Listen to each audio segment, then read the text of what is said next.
episode 11 of The Witching Hour. I know I say this every single time, but this is an even more special episode than we've ever had because you guys know, I'm Perri, this is Haleigh. Hello. We're co-hosts on this show and we love each other, but we're also a big fan of our third edition today. Lin Shaye is joining us for the entirety of The Witching Hour. Thank you for what a great intro. Well, thank you. I feel like Really, I appreciate need to like replay that every time I do an intro to kind of like boost my confidence each time. Yeah, that was a good one. That was Thank totally you. great. Before we jump into our little lineup here, because we do have a pretty full show, we have someone who can't dress for Halloween and the Halloween season, and we have two people here who can. I wanted to hear about your necklace, Lynn. Where'd you get it? Okay. I got it in New Orleans. It's got earrings that match. I never wear matching necklace and earrings except when they're skulls, because you need 3 to be safe. Is that like a thing? No, I made that up just now. Well, but the thing is, you made it up, and now it's going to get in my head. Right, and you I'm got gonna 3 be like skulls. a little crazy about it. But it does have a story. I actually bought it as a gift for somebody else, and I came home it was a midnight flight from New Orleans. It was crazy in the airport. It was right before the holidays last year, and I had them in a little brown bag about 6 inches tall and 3 inches wide. And I put the bag down somewhere. I got home, and I did not have the earrings or necklace. And I was so mad at myself. And then even the driver said, "Do you want us to go back to the airport?" And that was like the last thing on the plane because I didn't know where I'd left it. So here's a plug for Delta Airlines. So I thought, am I really? So here it is, 1 o'clock in the morning. I'm calling Delta's Lost and Found. They tell me to call the airport police. I'm on the phone for about an hour and a half trying to get people and leaving messages, and everybody's referring me to somebody else. And I'm thinking, is this really worth this, what I'm doing?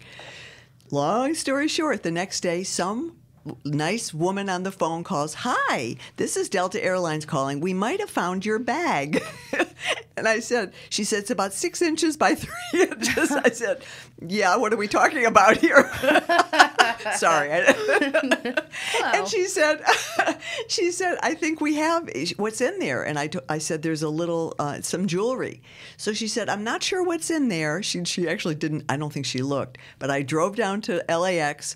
She handed me the bag, and here we are. Wow. That makes me so happy to hear that because I feel like you only hear like the negative things of losing Truly. something and never finding it again. But when there's someone nice enough out there to return something. It was literally, and she was the nicest person ever. I took her name. I wrote a note actually to Delta and sort of congratulated her. I thought that's when you need to give kudos to people who really are personable and who do their job in a lovely way and loving way. It was really like and then she recognized me. That was the other part when I went down to the airport because she said, "Oh my God, are you that lady?" And I said, "Well, I don't know if I'm a lady, but I am." So then she had seen Insidious, and so it was a really sweet exchange, so to speak. That kind of leads us into your filmography beautifully. Curious, what is the thing that you get recognized for most? Is it Insidious? I think it is Insidious, but also mostly, and but a lot of people don't know what the title is. They can't remember the word Insidious, which that was one of the things James Wan was worried about. Is he said, "Do you think people will know what that means?" And I said, "Well, they'll learn." You know what's really weird? Around the time, I feel like it was right after Insidious or a couple years after that Inside Out came out. And for whatever reason, every single time I wrote an article about Inside Out, I would type Insidious instead of Inside Out. And it became like a real problem where I think I like tweeted and published something where it said Insidious instead of Inside Out. I also get recognized a lot for something about Mary Ann Kingpin. And Kingpin is always scary because I go, "Oh my God, I'm starting to look like her." Oh, no. I mean, You're a styling, lovely lady. But also, I think my voice is somewhat recognizable. Yes. That's sometimes how I also am remembered, recognized. I'm very thrilled with all of it. Believe me, I'm grateful to the recognition and the communication. Well, particularly for Insidious fans, they must just be so excited to see Elise, like the most warm, loving character in the world, in front of them. Ralph's at the produce section. I hear often, it's funny, I don't know why there, but I sometimes hear, "Elise!" And usually like 4 little girls between the ages of 12 and 14 really come running over, and they all want to hug me. And It's really fabulous. I mean, it's not intrusive. It's totally embracive and endearing, and I feel like the luckiest. I'm going to make me cry. Aw. I do. I feel like the luckiest person on the planet. I'm just so grateful for having the opportunity to create what I've created and to have it received in such a loving way. It's really special. Yeah, I mean, it's with Elise in particular, it's also a special character for any horror fan out there. I mean, I'll never forget sitting through Insidious for the first time and, you know, immediately sparking that connection to Elise and really being drawn to that character. And then all of a sudden, you know, she basically evolved into the leader of this franchise, this really strong female lead that, one, had that warmth that you were describing, but was also a really capable hero, and you know, as a horror lover, that's something that speaks to me big time. Thank you. A capable hero. That's a great way to describe it. Because we were just talking about women in horror, and you know, and all of that, and what has changed. And I think the heroic aspect of femininity is on the plate right now.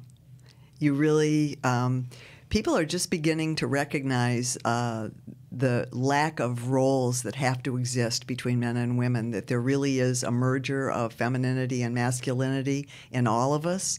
And it's really exciting. That's the one exciting thing about this, the Me Too and all that. I mean, that's got its own agenda basically in place. But something about the genderless idea that we all embody all the important elements we need to communicate to each other in a good way instead of in a hostile hierarchy. So I feel very excited to be a part of this all right now, and I'm glad to be a woman. I love being a woman, and I also love being able to embrace the masculine part of myself. Oh, this community and this genre is very lucky to have you. Absolutely. I was curious, what was the first point that you realized, and actually going back even further, when you were first kind of getting into, you know, Hollywood and the acting element of the industry, did you ever expect that you would kind of carve out such a significant path for yourself within the horror genre, or was there one point in your filmography where it clicked and you're like, this is where I need to be? Never. Because I feel like I'm a storyteller first and foremost, and it has nothing to do with genre, really. And the fact that I have been... Are you okay? It's okay. Are you okay? Getting over a cold. Okay. It may happen. She's good, everybody. She's good. Or we have like a 28 days later thing happening right now. You'll never know. I promise now. Yeah, right. But anyway, you know, so again, I've been attracted to, you know, to story and character, and the fact that I was presented early on, actually, with Nightmare on Elm Street sort of being the first. I think we were trying to decide if Critters was first, or if I hope she's okay. If Critters was first, and it was Nightmare on Elm Street, which was 1984. Yeah. And I think that was the first official horror film, which no one knew was going to be successful anyway at the time. And my big brother, Bob Shaye, who ran and was CEO at New Line Cinema, and who was involved, obviously, with green lighting Nightmare on Elm Street at New Line with Wes Craven, our brilliant, brilliant director, and loving man. Boy, oh, was he the best. One of my favorites of all time. Of all time, and he deserves that space in our lives. But so Bob pretty much said, put my sister in your movie. I mean, and my brother did that for me on several very important occasions, including Critters, and including Dumb and Dumber, which was a New Line movie which has introduced me to the Farrelly brothers. So here's to my brother Bob. That's such a cool relationship to have. I mean, I'm really close with my sister, so anytime I hear about two siblings who can actually, you know, collaborate and work together and help each other, it warms my heart. Except he was really mean. He never... He never told me. He would just say, hire my sister. And I would say, Bob, do I have you to thank for this? I'll get your own job.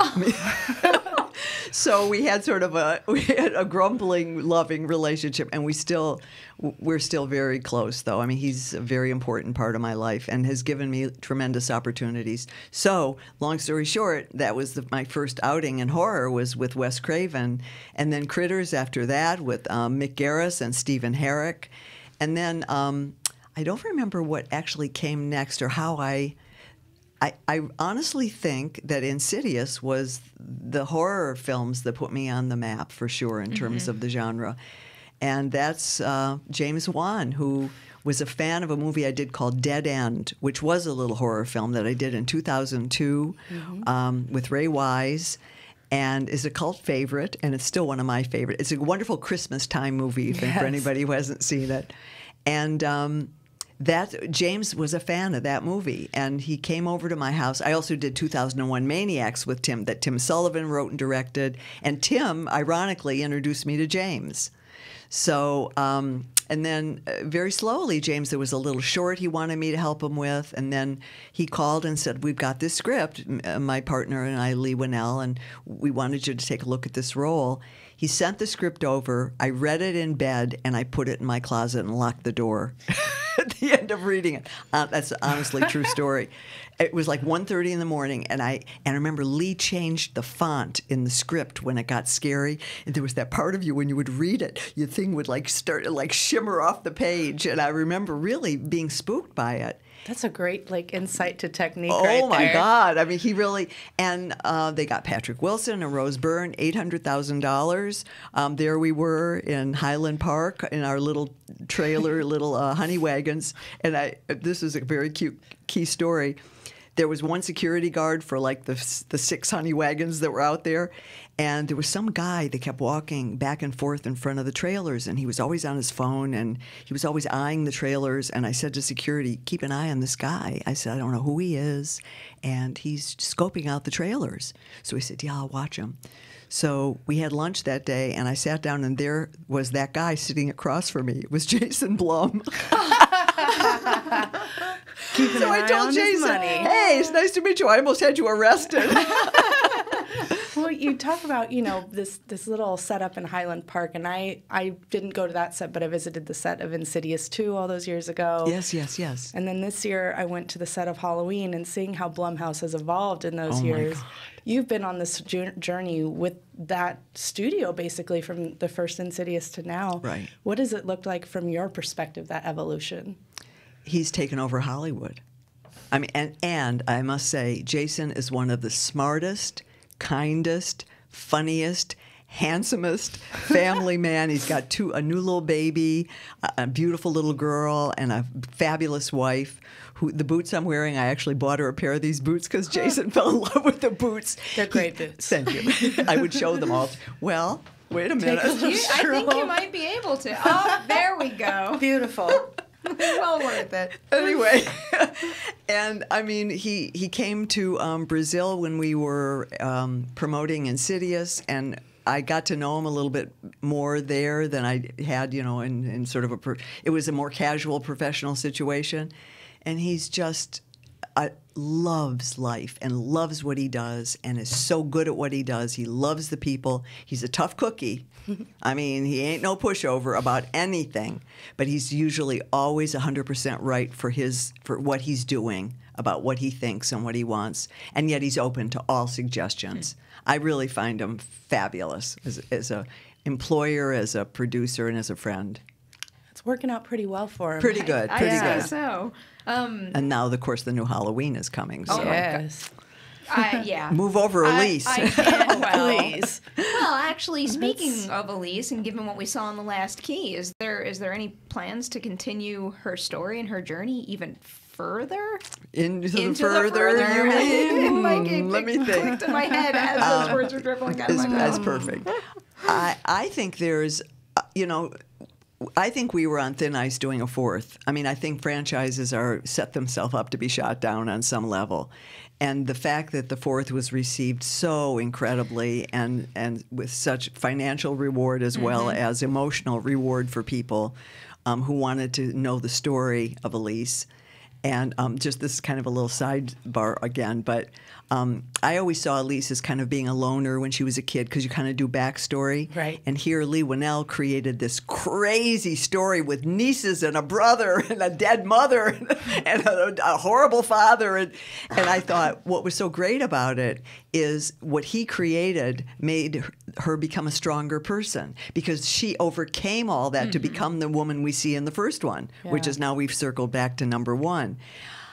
I'm sure they'll think of something. I have a great idea for the fifth one, but I won't. And I actually sent it. I sent a little note of it to Jason and to Lee and even to James. And I don't know who's gonna write it if there is one. I don't know for sure there will be one, but I had a good idea. That's all I can say, and I'm gonna try and promote it. I don't want you to spoil it, but I want to just try to dig a little deeper. Are we talking about past or future? We're talking about the present for her. Oh, okay. We're talking about her in the further.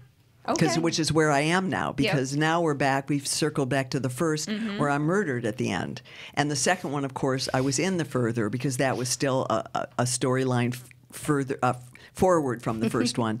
Then we circle back. It's very complicated, but this would be no more backstory for Elise. But now she's in the further, and what's happening to her there, and what she's looking for. You have piqued my interest. I like it. Now I like it too. Jason, if you're listening, the wishing hour likes it.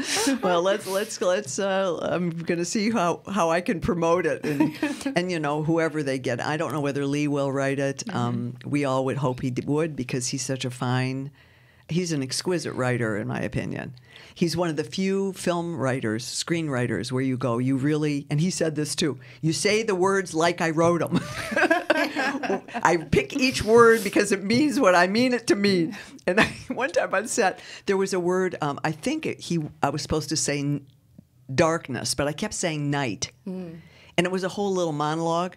And he was playing specs. He was in the scene with us, and so he was doing specs. And all of a sudden, it was like the second take, and he goes, Lynn, he said, it's dark, not night. Those are two different things. Is he just acting to keep an eye on his dialogue? Well, sort of. But I said, you're 100% right. Thank you for criticizing me. He's having one heck of a year too. Oh, I mean, my God. I really just can't believe how good Upgrade is. It's Isn't amazing. It great? I It's mean, great. talk about really great, precise writing, and then also knowing exactly how to bring that to screen in the most, I Brilliant would say, way. brilliant, realistic, and cinematic way. The fight scenes in that are the best fight scenes I've ever seen. Talk about Almost a physical ever. performance, Really? too. Really? Yeah. Oh, my goodness. Yeah. No, I agree with you. I actually wasn't able to see it in the theater, so I told him I don't pay $15 for much, but I paid $15 to watch it online or on my, whatever it was, one of the cable shows. It's cable for view, Mishmingi, whatever. On demand. There's too many. I can't remember. And I think he's very proud of it. And, he and James are inextricably bound, I think, because of Saw and because of what they've created together. But they're very different people with very different sensibilities in some regard. And, my desire would be that they would come back together to do another one, that might be really a wonderful way to go. But we'll see. I wouldn't mind seeing that. Because I love both, and I love those guys. They are truly gifted, fabulous people. Lee's got his wife just had a set of twins, a boy and a girl, about 8 months ago, I guess. So he's got lots of time. He's in Daddy Land. Yeah. I said, I don't know if you're here, and he said, we're in. Well, it's always exciting hearing when filmmakers that are known for a specific genre switching gears. So maybe something a little more family friendly could be in his future, because it's true. no It young kid should be Because watching Chuck E. his Cheese is still out there. The further. We could have Chuck E. Cheese in the further. Sounds scary to me. There's something to this idea. It sounds like Five Nights at Freddy's to me. Really? When are we getting that already? I don't know. It's in the works, they say. Have you talked to Robert lately? England? No. Oh, he's a good- I wouldn't mind talking to him. Oh, he's awesome. He's one of the smartest people I've ever met, along with Jason Blum and James Wan and Lee Winnell. You the four surround of them yourself with the best. Well, of the I need best. this support because I don't live up to it. Let me tell you. Oh, please give yourself some credit. Well, all right. Speaking about one of the people that I've admired most in my film-loving life, we were talking a little bit before about Wes Craven. So what was day one on Nightmare on Elm Street like for you, working with him? I like to say Wes is really the quintessential angel and devil at the same time. He was one of the most soft-spoken, kind-hearted, rosy. He was always rosy. Really, one of the kindest men I've ever met, with that And whenever he would no matter what violence he was describing, it was always with this very soft voice, and you could just see this mind of his, was delving into all these places that you would never want to go out by yourself. And he was a loving man. He was a real intellect. I mean, he wasn't just about filmmaking. He was an extremely he had a reader and musician. He knew music. He knew. He was very well informed in many, many areas, but mostly his kindness and his sort of that. I remember, I have one other kind of great story, actually. I did an episode of the new Twilight Zone. We were just talking. Oh, the new one. No, the old. No, it was the one. It was the old new one. It wasn't the Rod Serling. It wasn't Rod Serling. I think it was the episode we were just talking about. It was called Chameleon. Yeah. I remember that, and I sort of play. You can't tell if I'm a real robot or if I'm a real person. But at the audition, it was kind of an emotional little scene. And I kind of teared up toward the end of the audition. And Wes was there, and the casting director, and I don't know who else. And there was this pause at the end, and I felt I'd really tapped into something. And the casting director said, so you think you could do it a little less sappy? And I gave him the finger. Hey, that's less sappy. Right on. And Wes was standing in the back with his arms folded, and I just saw him kind of do this. He was just like chuckling. And I thought, oh my God, what did I just do? I mean, and I said, thank you. And I was sort of embarrassed, and I walked out, and I got the job. Yeah.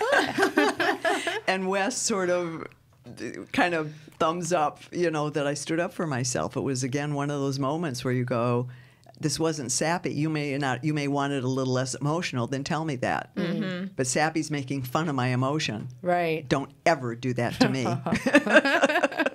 Noted. You could tell me, you could stop crying and do it less, and I would go, okay, I'll try it different. But and I'm not sure sappy was exactly the word he used, but it was a really sort of put down of my work, is what I felt. So, and Wes acknowledged it and got the job, and they play it. It's still on some of the time. So, thank you, Wes Craven. Yes, thank you. He's right around here somewhere. He is. I have a lot to thank him for. Yeah. I mean, We all Haleigh knows the story well. Scream is my favorite horror movie of all time, and it's the movie that I credit for, not just making me a fan of the genre, but kind of taking that love of it up to another level, where it's like it was probably one of the first times in my life for a horror movie in particular where it's the fun and the entertainment that you get from like the camp and the excitement came together with this just like feeling of awe, like in awe of being able to bring something like that to screen, and it all kind of like smashed together in a way that I walked out of that movie saying, I need more of the genre in my life all day, every day. And, it kind of, I think it flipped the switch on for, like, the more analytical brain, too, when it came to horror movies. And then... It's very similar for me. We grew up at the exact same time. So Did you know each other as girls? No. We met through Collider. Meant to meet later in life and love the same movies most of the time. Yeah. But Scream is something we very much share, where it's like exact same thing happened to me. I had seen horror movies, but that was the one where I was like, it really flicked the switch on. Yeah. That's great. Yeah. Well, Wes was...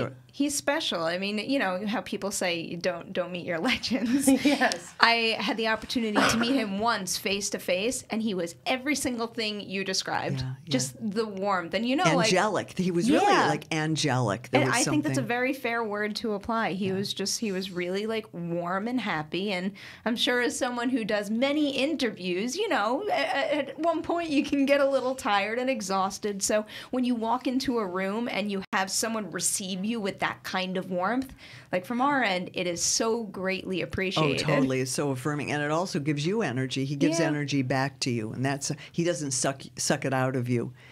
That's a fascinating thing about whatever that is about people, that they can either really suck you dry, and that doesn't mean they're not talented, or they're not this, or they're not that, or they're not a good person, or they're not, but whatever that is, whatever that exchange is. And I'm obviously also very attracted to people that give back. I mean, I can't, otherwise I'm exhausted. I remember this one experience with a very well-known director who had very questionable agendas. He's a very famous director. And I remember going to, and he was like a vampire. I mean, we went in, it was like he sucked everything out of everybody standing in the room, literally. And I remember he walked out the door, and everybody was just, and I didn't know most of the people. We were sort of there to meet him or whatever. And it was just such a sort of a pronounced and profound exchange of nothing, that it was just someone taking from you totally, which I'd never experienced before. Maybe your parents do that. Depends on your parents, I suppose. But this was so pronounced, and everybody, it was like you felt like you were dreaming. Everything had been, we were like drained from this antics of this director jumping up and down and talking, and he sort of like took over, he was holding court of some kind, but it wasn't a court I ever wanted to be in again. Yeah. And Wes was quite the opposite. He sort of would rejuvenate you. You'd walk out plumped up, feeling, yeah.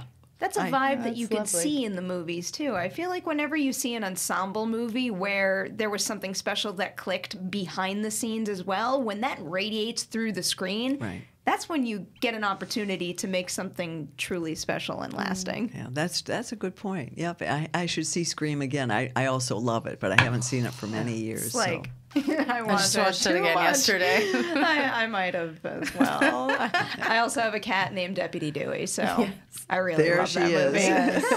We had to make a cat reference at some point. Does she use her litter box? Just checking. It's a he, and he doesn't use a litter box. She would never do something so basic for her beloved. He uses a litter robot. Have you ever thank God. And he's like a big baby about it now too, where if there's ever a problem with the motor and he has to use a normal litter box. Oh my God! Not fancy, It takes a little while to get him to actually go for it. We have to talk.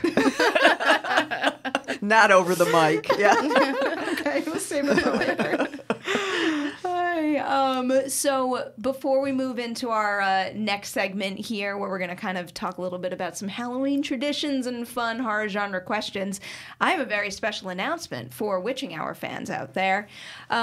You probably have heard of a little service called Shudder, but just in case you haven't, Haleigh here is going to explain what it is. Oh yeah, it's good stuff. I love Shudder. This is a streaming service that is all curated horror content. It's kind of amazing. It's like the kind of movies that when I was in high school, you would have to try to find. Like Blockbuster didn't carry them, Warehouse didn't have them. You'd really look for them.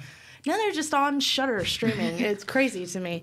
But yeah, it's great horror streaming service, and we want to hook you guys up with it. Big time. Yeah. So there's a couple things that you could do right now. First, if you just want 30 days free on Shudder, all you have to do is enter the promo code Collider. It is that simple. But we're gonna up the game here a little bit. If you want a full year of Shudder completely free, this is how you're going to do it, because we're going to get these digital cards that'll give you access to that. But in order to win one of them, what you have to do is you have to go on Twitter. You have to share this episode of The Witching Hour using the hashtags Collider Witching Hour, Sundance Now, and also Shudder. If you do that and share it, we will keep an eye out for it, and we will pick some winners at random, and you will get a full year of Shudder free. And if you are one of those winners and you do not use that free year of Shudder to check out Channel Zero, we can't be friends.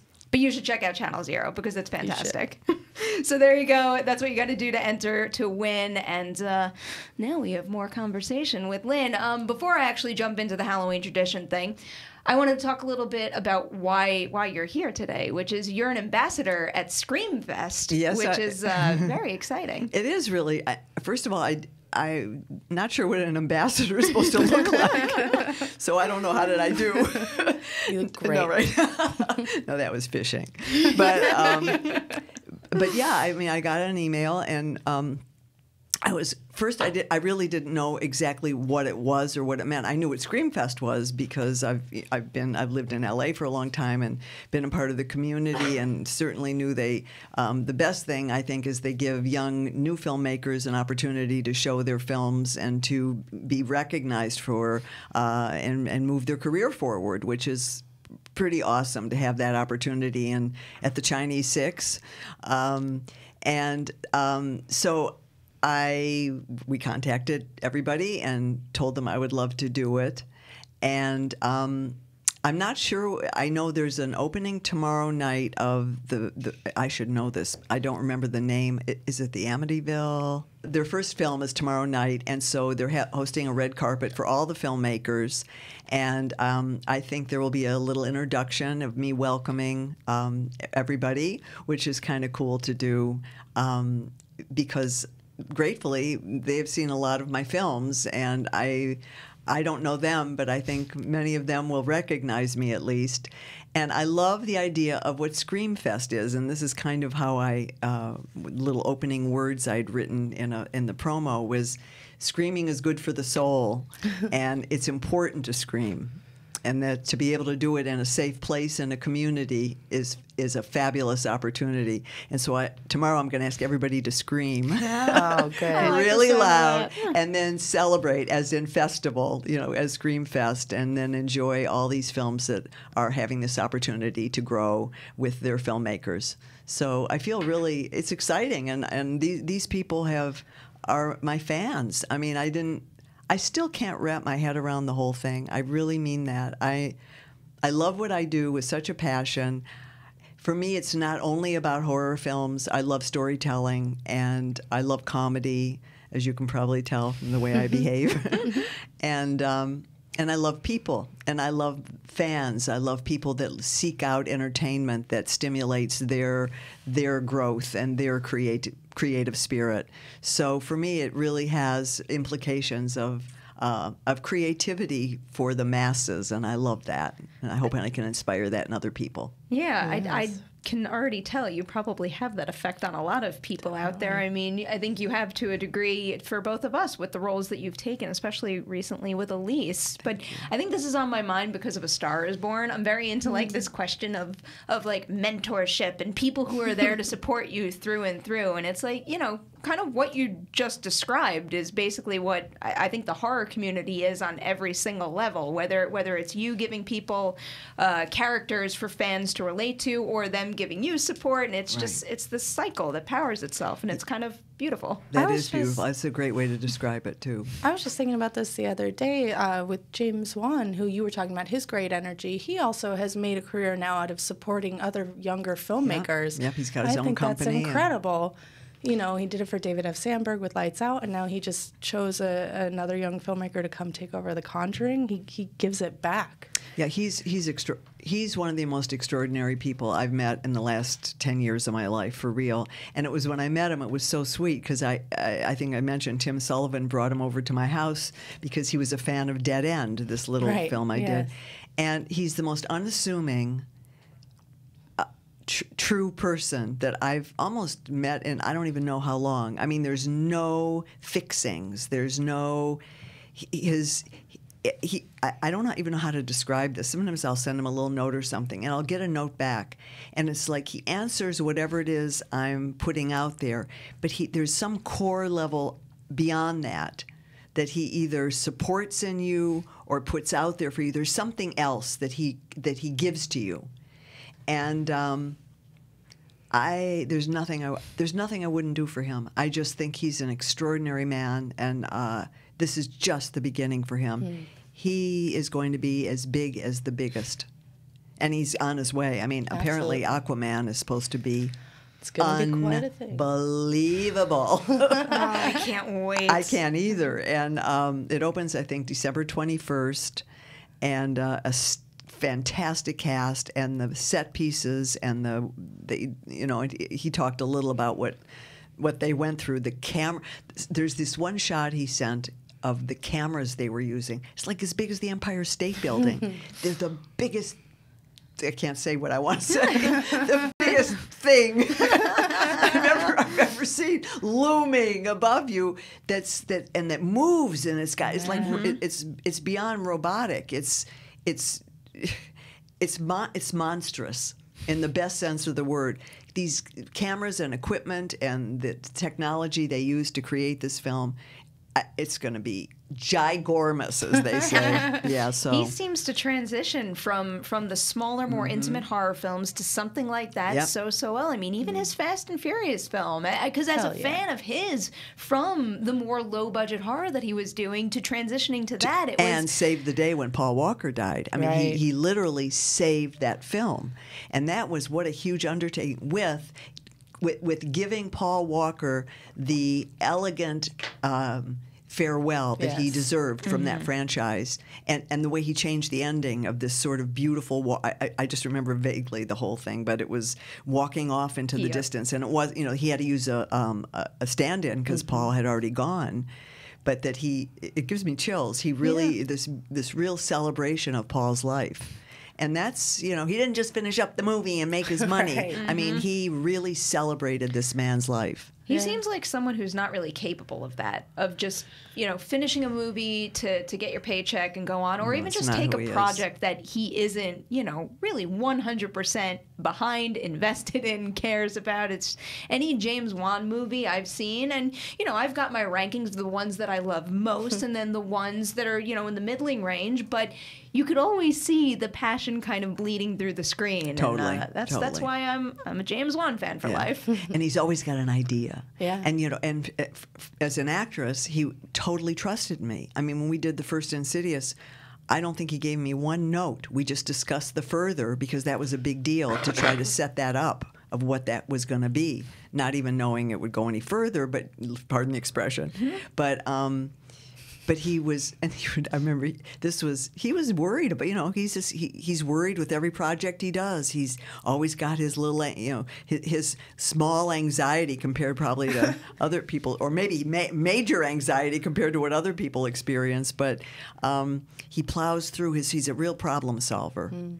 And again, so supportive. But he's tough too. When he knows something or needs something, he gets it done. You got to be a director, right? Yeah, you do. Got to be a little tough.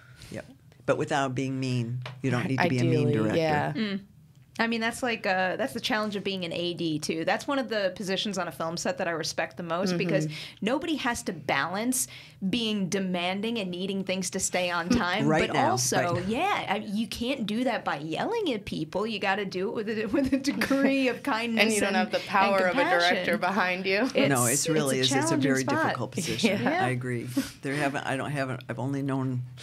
I haven't known too many really great ADs that you don't end up hating. It does feel like an especially thankless position.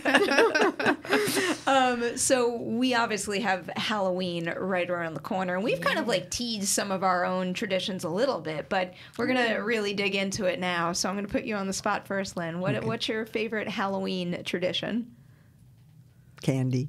Oh yeah. And I'm not a candy eater. I mean, I don't like sweets very much, but there is something about Hershey Kisses that are undeniable. I find myself buying the 10-pound bag to give away, and then nobody comes. And so I have to eat them eventually. But and also I think may I add one more thing? Go for it. I was just going to say that I think it gives people the opportunity to fantasize freely where they're afraid to in real life, to especially kids, to what do you want to be? I mean, really giving a kid free rein, and who do you want to be? What do you want to be? And let that really percolate in any age, whatever, and see what they come up with. My son was pretty interesting. He wanted to be a gummy mummy. He told, which was we wrapped them in gauze. And you remember the gummy worms? I don't know if you remember those little juicy, they were like, jujus, but they were in the form of worms. Oh, yeah. So we wrapped him in gauze. All you could see was his eyes and a little place for his nose. And then we had gummy worms coming out of all these places. And people started eating them off of them. Good thing it's not humid here, I guess. Really? I know, but that was pretty original for a kid who was probably around 7 years old. But so I love the idea that it gives everybody free rein to become who they want for that one night. It's so true. I feel like I don't go to that extent with my costumes, mainly because I'm focusing on the cat's costume, but also, like, I'm not crafty enough to come up with something like that. Like, when you describe the whole fantasy element of it, that's why I sit down and I kind of do my major marathon of horror movies. Just, you know, the fantasy of watching them while knowing that time of year and that vibe that's in the air, and you never know what's going to happen on Halloween. I just love when my mind spins out of control like that. That's good. That's awesome. Most people wouldn't say good. I the say fact that good. you're saying I think good it's validates good. it enough for me. I think it's good. I would, Of wouldn't course I? you do, yeah. Your backyard is just like the perfect place for any kind of Halloween time celebration. It makes me so happy. I'm sure we're gonna have one. You better come. I will come. You're obviously invited if you want to come. You would not believe what I Yeah. mean. Just like, I can't say enough about Haley's home and her family, because it's the perfect combination of, you know, like that spooky witching vibe and true warmth. I feel like it's a happy place here. Oh yeah, absolutely. And we've been decorating. Of course. That's a big part of my tradition, is decorating. Do you find Halloween scary? No. I wish. Okay. Actually, this was another question we wanted to pose to you. I mean, what do you find scary, or what's the scariest movie that you've seen recently? Scariest movie. I realize not a whole lot scares me, and it just doesn't. I mean, I'm not afraid of. Like, movies don't scare me particularly. In terms of a movie, I thought The Shining is always still one of my very favorite scary movies, and Psycho. Those are still my two classics. What scares me in real life is people. Lack of humility, humanity. There's so much going on right now that doesn't just scare me. It just angers me to a point where I never thought I could be that angry about things that don't directly, you know, it's not in my house, so to speak. But it is in our houses. It's all in all of our houses, without getting, again, too political. But we're at a very odd time, that scares me. I'm scared for our planet and for our world. I mean, what we're leaving to our kids. And but fictional scares, I'm not scared of demons. I've sort of made my peace with all of them in some weird way, because I just go, hey, you know, I know there's the evil and there's the good. They're both sides. I don't have to run from either, really. You know, I feel I don't have to. And I'm sort of feel very zen about that, very accepting of evil. I'm not afraid of evil as much as it infuriates me. And maybe that's not good. I mean, maybe that's, you know, but I'm not, I don't fear things so much as they make me angry, that I feel they're so disregarding of really what we are and what we can contribute and what we can create as people on this planet. So it's kind of a crazy answer. No, I mean, it's especially appropriate, sadly, right now. But that answer also makes me realize why I appreciate movies and horror in particular right now more so than anything, because it's, you know, you can get that thrill, you can get the feeling of being scared, but it's more in a community, and then go home and be safe. It's escapism. That's Well, it's also like it lets off the steam a little bit, and I don't think that it's a coincidence that horror movies tend to get really good when things get really bad. No, I agree. That's the idea of, you know, let's all scream. It's good for the soul. Right. Because it Yes. is. And screaming in a safe place is very, very, very important. It is. It's like letting the steam out, exactly. So I let it out all the time. You provide a therapeutic service to a lot of people. Haleigh, Halloween traditions, what you got? Yeah, I got all of them. Yeah, you know, let's hear I go 'em. on. I know you got a long list. You guys will see every week this month I'll have a new Halloween outfit. Like, I love everything. I do the whole costume. I tend to make my own, but I'm not as creative as your son. I just like recreate film costumes and stuff like that. That's pretty creative. It's fun. My favorite, which I'm sure you know, I go up to Portland every year to visit my lovely friends and family up there and take in the trees changing. And my best friend has 2 young sons, and one's just now old enough to understand that trick-or-treating means free candy, and he is like, hype. Yeah, He's sugar, ready. Yeah. Sugar is not So we've good got for you. Hershey Kisses. What's the candy of choice? Oh, Reese's peanut butter cups. You stole my answer. Well, it's because it's the right answer. No shame, but it is the right answer. Yeah, I've got no shame in that one. What about you? My tradition that I've stuck to every single year that I was able to do it was definitely horror movie marathons. Oh, yeah. It's just not that I need an excuse any day of the year to watch more horror movies, but October, it's important. It's more than average, certainly. It's definitely. If I have, a couple free hours, it's not to relax and sit on it. No, it's to watch the most important horror movies of my life. So I pretty much jam-packed the schedule with that. Dressing up the pet is very important. Even before I had Dewey, I've never lived a day in my life without a family pet. And every single dog was put through the stress of either wearing like a goopy Halloween costume, even a T-shirt or a little bow tie or just something fun like that. But yeah, I think that's pretty much the two requirements for me. We've got movies and pet costumes, which I feel like that sounds like a fun existence. No? Yeah, that's not bad. That's not bad. My cat would pee all over my bed Yeah. if I did that. I would be very angry. Yeah. My cats just lump out. They won't have any part of it. You put something on them and they just lump.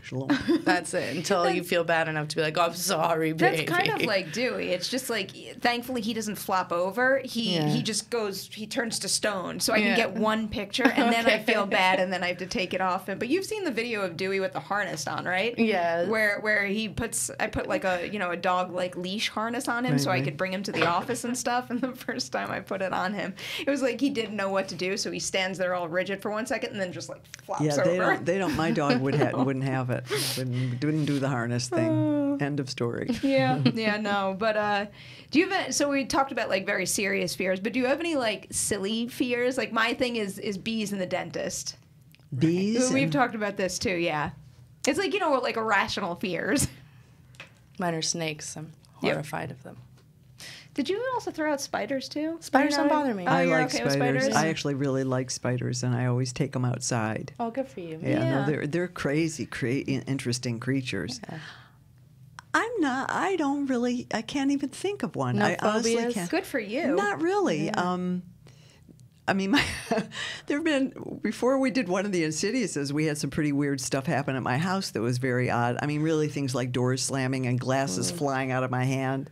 And I did have my house cleansed before I did the movie, just in case.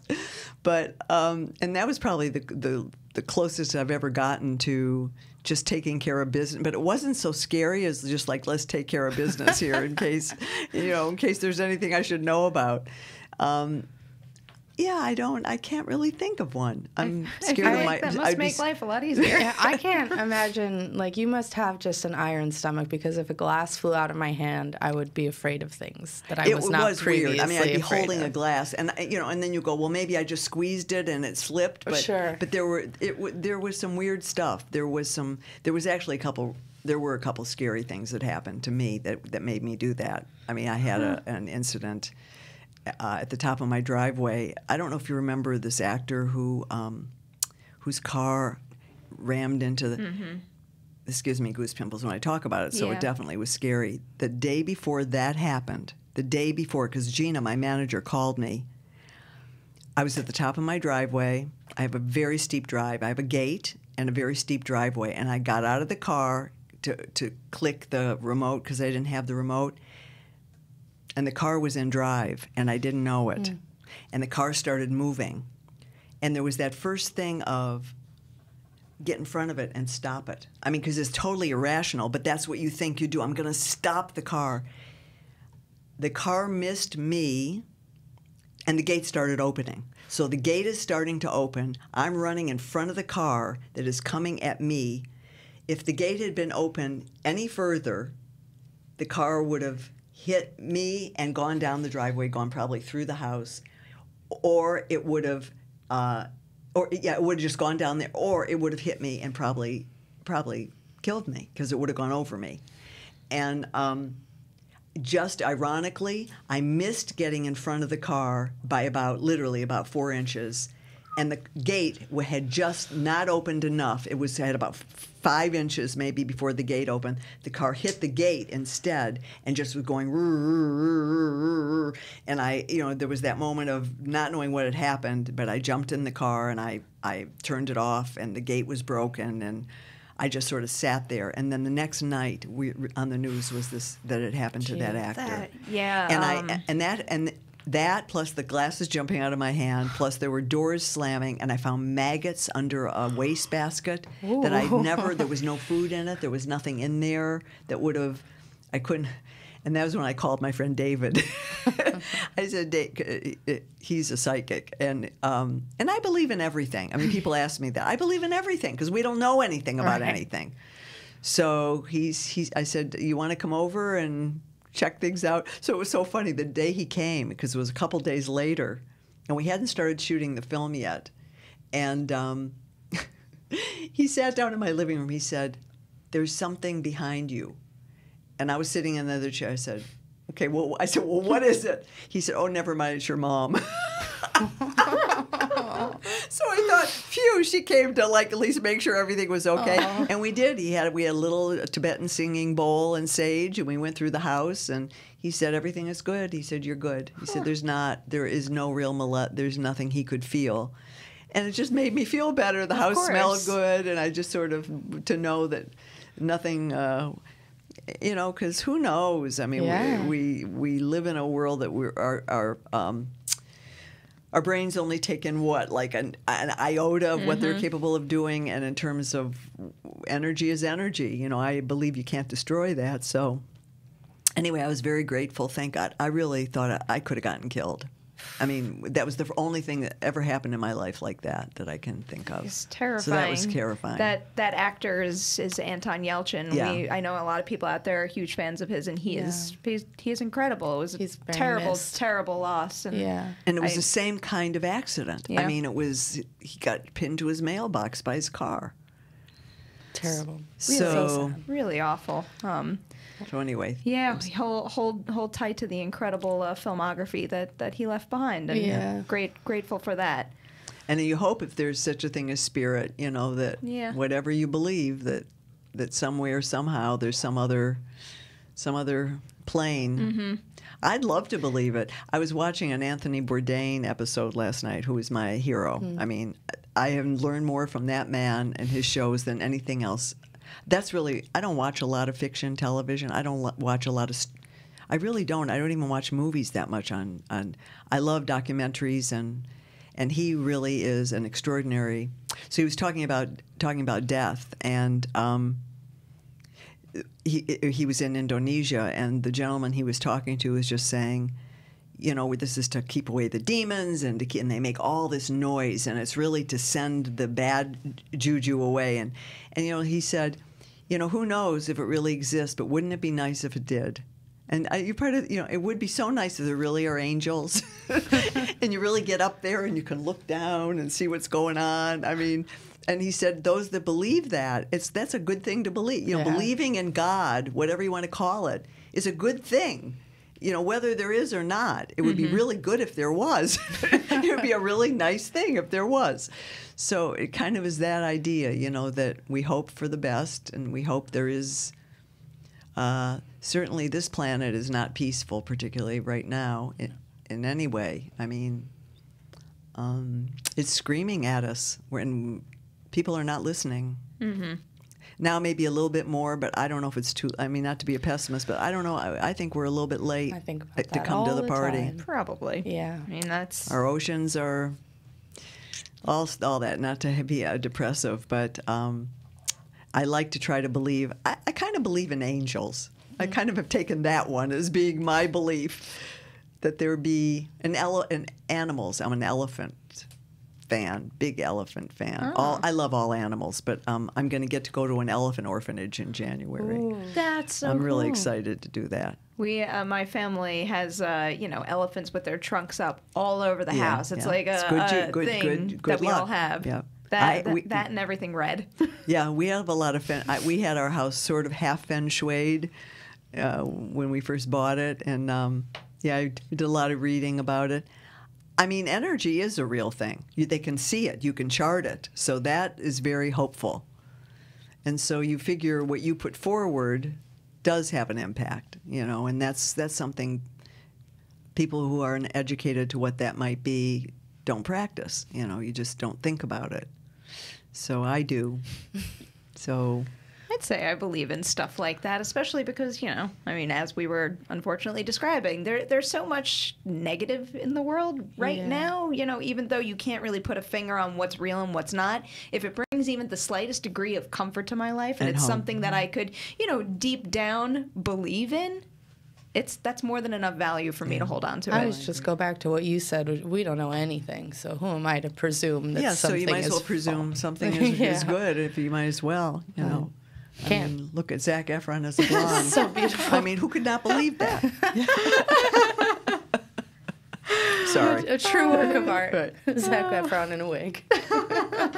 Yeah, that's what we have in this office. We've got Zac Efron and a number of other standees lurking around the office. There might be one very poorly positioned one. Have you ever seen it behind Studio A? I haven't. No. I think that's where we have Michael Jackson, and it's in a spot where it's like you don't see him if you're walking directly to the door, but you see him when you turn around to come back in. Creepy And every standee. single time it happens, my heart like You know, they skips a put beat. those kind of cutouts and mannequins in department stores. You know that to keep from shoplifters.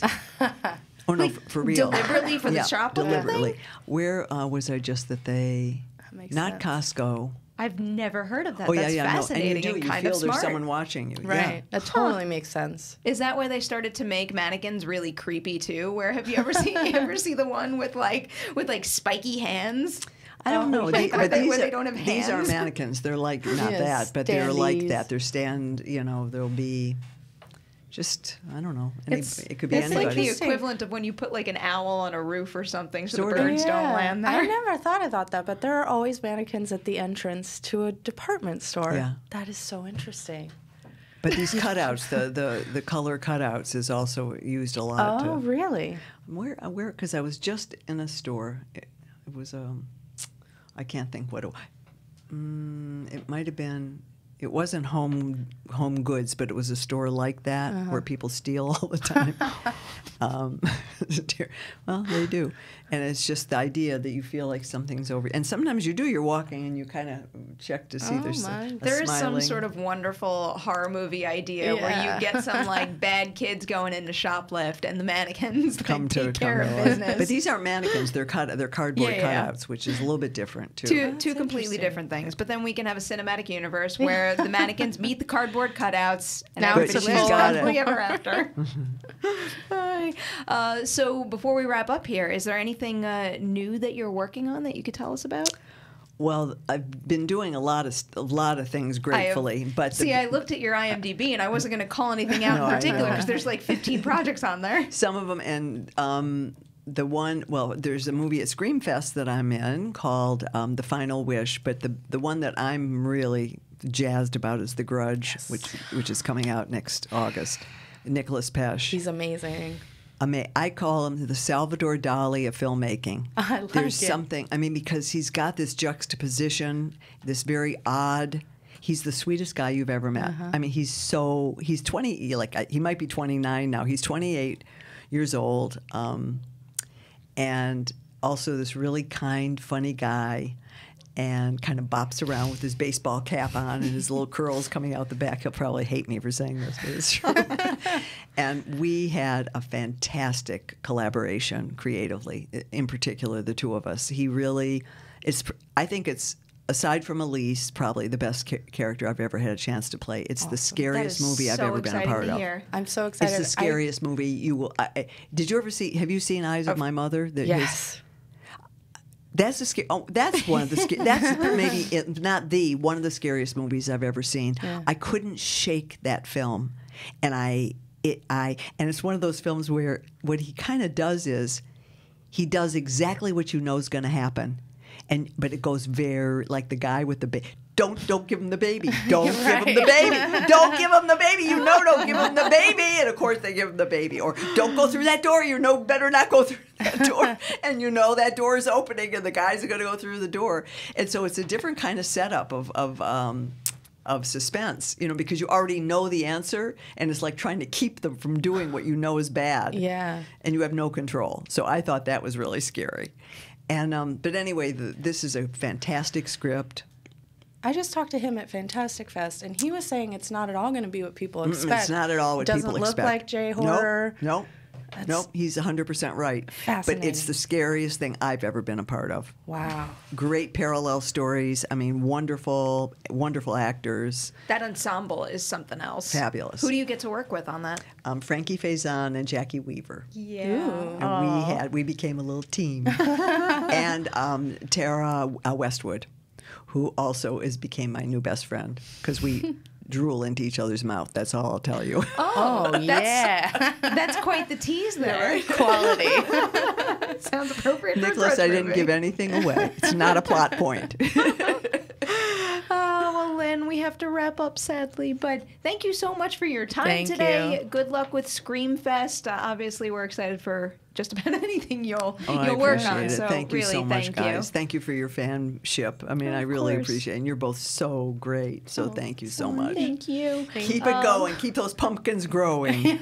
Always, always. Haleigh, where can everybody find you on You the can internet? find me on the internet at collider.com, on Twitter at Haleigh Fouch, and on Instagram at Haystack McGroovy. And I'm on Twitter and Instagram at PNemroff. Another reminder, that Shudder giveaway is up and running. So if you want to win a free year of Shudder, use those hashtags, share this episode. You will enter to win.